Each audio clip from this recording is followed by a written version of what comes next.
Internal swelling آنے کی صورت میں چونکہ بلڈ فلو کا بھی ریسٹرکٹ ہو جائے گا تو اس سے آپ کے کارٹلیج جو ہے جوائنٹ کا کارٹلیج گھٹنے کا وہ ویک ہونا شروع ہو جائے گا اور آسٹیوپیتھک چینجز آنی شروع ہو جائیں گی. اور آپ کو اگر ریومیٹائڈ آرتھرائٹس ہے تو آر اے فیکٹر بھی پازیٹیو ہو جائے گا اور درمیان میں گیپ جو ہے گھٹنوں کے جیسا کہ آپ چارٹ پہ دیکھ رہے ہیں وہ کم ہونے لگے گا. اینی کیس دونوں ٹائپس جو ہیں وہ ٹریٹیبل ہیں. آپ کے L4-5 کے ساتھ L3 کی بھی ڈسک بلج ہوگی. آپ جب ایم آر آئی بھیجیں گے تو میں آپ کو اس کو ایگزامن کر کے جواب دے دوں گا. نہیں تو میرے پاس آ جائیے. اگر ایم آر آئی نہیں کرائی ہوئی انشاءاللہ یہ ٹریٹیبل ہے اور مرض آپ کا دور ہو جائے گا. آپ ٹھیک ہو جائیں گے without medicine and without surgery. Rawalpindi سے محمد عبدل. مجھے پٹھوں کا کھچاؤ ہے. مجھے چلتے ہوئے ایسا لگتا ہے کہ گرنے لگا ہوں اور رات کو اکثر میرے پاؤں کی چھوٹی 2 انگلی والی سائڈ سو جاتی ہے. پلیز اس کا جواب دیں. محترم یہ پٹھوں کا کھچاؤ جو ہے یہ ایکچولی جو چلتے ہوئے آپ نے لکھا ہے کہ میرا بیلنس نہیں رکھتا اور مجھے لگتا ہے کہ میں گر جاؤں گا, یہ اس چیز کی وضاحت کر رہا ہے کہ آپ کا نروس سسٹم ہیلدی نہیں رہا. اس میں فلکچویشن آ گئی ہے. اس میں فلکچویشن اس طرح آ گئی ہے کہ کچھ ڈسک بلجز اور کچھ جگہ ڈسک سلپ ہو گئی ہے. آپ کی اس میں سروائکل بھی انوالو ہو سکتی ہے جو بیلنس کر رہی ہے, چکر آتے رہتے ہیں, ورٹیگو کا عمل شروع ہو گیا ہے.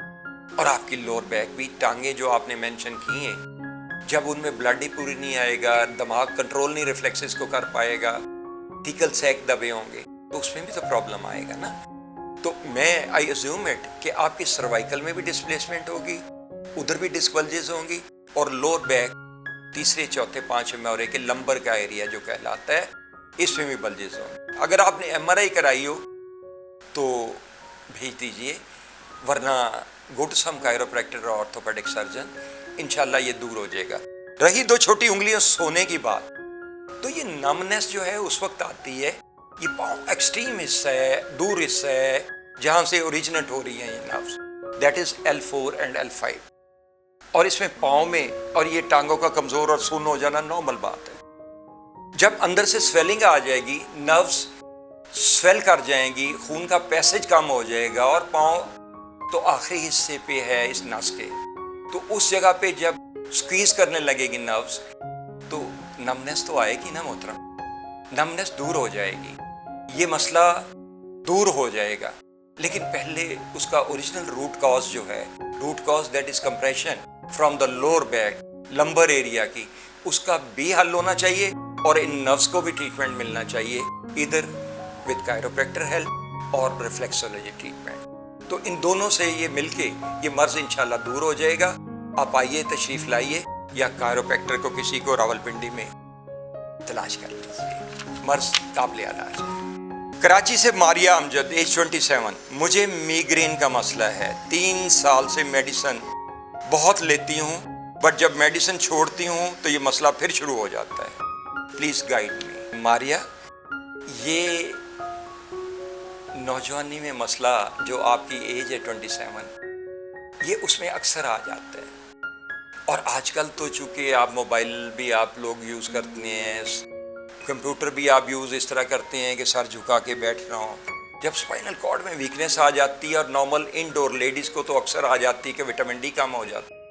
وٹامن ڈی کی کمی سے ایون کیلشیم ایبزارب نہیں ہوتی, اور جب ریڑھ کی ہڈی کمزور پڑنے لگتی ہے, کیونکہ یہ 7 چیزوں میں مشتمل ہے as you can see on the chart, calcium, vitamin D, magnesium, phosphorus, silicone, copper and fluoride. کچھ چیزیں ریئیکشن سے ایبزارب ہوتی ہیں, جیسے وٹامن ڈی اور کیلشیم کا میں نے کہا کہ کیلشیم بھی جذب نہیں ہوگی وٹامن ڈی کی ایبسنس میں.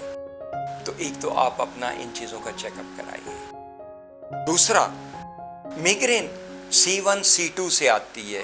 یہ اپر 2 ورٹیبراس جہاں سے دماغ کے بعد یہ پہلے شروع ہوتے ہیں, یہ میگرین کہ جیسے آپ پڑھ سکتی ہیں, یہ میگرین یہاں سے آتی ہے. اور جب یہاں سے پہلے C1 C2 سے نرو کمپریس ہوتی ہے, آکسیجن کی سپلائی لمٹ ہو جائے گی, آپ کے چہرے پہ, جبڑے پہ, آنکھوں میں, فیس پہ کھچاؤ آنے لگے گا, اور سر کی طرف آف کورس نیورونز کو آکسیجن چاہیے. لیکن جب دماغ سٹریس میں ہوگا تو مزید سکڑ جائے گا, کیونکہ دماغ باس ہے اور اس کی سوچیں جو ہے پوری باڈی میں ریفلیکٹ ہوتی ہیں. اور جب مزید سکویز ہوں گی تو نیورونز جو لائیں گے نا, جیسا کہ آپ دیکھ رہے ہیں 3 حصوں میں پڑھ رہے ہیں, یہ چارٹ پہ سامنے پڑھ رہے ہیں، یہ میگرین کیسے ہوتی ہے، کاز تو میں نے ایکسپلین کر دیا، لیکن اس کے علاج کے لیے آپ کو کسی کائروپریکٹر سے رجوع کرنا پڑے گا۔ آپ چونکہ کراچی میں ہیں، I can't invite you to Lahore, but you can find someone there. But in case you want to come to Lahore, most well. یہ دور ہو جائے گا مرض، انشاءاللہ آپ کی دوائیوں سے بھی جان چھوٹ جائے گی۔ اور پین کلر جو آپ نے کہا کہ دوائیاں چھوڑتی ہوں تو مرض پھر شروع ہو جاتا ہے، pain killer you must understand it is not a treatment in itself. It can be in combination with something. جو پین کلر آپ لیتی ہیں وہ تو ٹیمپریری ریلیف دیتی ہیں آپ کے دماغ کو، لیکن دماغ جب پھر سٹریس میں آتا ہے پھر وہی پرابلم۔ تو اس کو پرماننٹ دور کرائیے نا، اپنا علاج کرائیے۔ It hardly takes any time C1 C2 adjustment جو ہے۔ کوئٹہ سے اسلم خان، ایج 33، مجھے ٹیل بون پین کا مسئلہ ہے، مجھ سے ٹھیک سے بیٹھا بھی نہیں جاتا، گاڑی میں بھی ٹیوب رکھ کے بیٹھتا ہوں، پلیز ایڈوائز۔ یہ جب L4-5 سے just see it, this tailbone pain، یہ here on the chart، یہ جب ادھر سے L4-5 سے ڈسک بلج ہو جاتی ہے، ڈسک پٹوژن ہو جاتی ہے، ڈسک سلپ ہو جاتی ہے، تو یہ ایریا سارا سویل کر جاتا ہے، نروز بھی سویل کرنے لگتی ہیں، ہڈی کو بھی جس جگہ لگاتار ریپلیسمنٹ بلڈ کی ضرورت پڑتی ہے، ان میں جو 7 اجزاء میں نے بتائے ہیں ان کی ضرورت پڑتی ہے۔ جب وہ نہیں ملیں گے ہڈی نرم پڑنا شروع ہو جائے گی، سویل کرنا شروع کر دے گی، اور پھر آپ کو پین تو آئے گی جب اس حصے میں سویلنگ آئے گی، تو آپ کو اس لیے ٹیوب رکھنے پہ تھوڑی بہتری محسوس ہوتی ہے۔ تو اس کا علاج کرائیے پلیز۔ کوئٹہ میں ہیں آپ، وہاں تو کوئی کائروپریکٹر نہیں ہے، یو کین گو ادھر ٹو کراچی اور you can come to Lahore, انشاءاللہ یہ مسئلہ حل ہو جائے گا۔ یہ ٹیل بون پین صرف نہیں ہے، یہ 2 ڈسکوں کی ڈسپلیسمنٹ ہے basically, L4 and L5 which you must be suffering.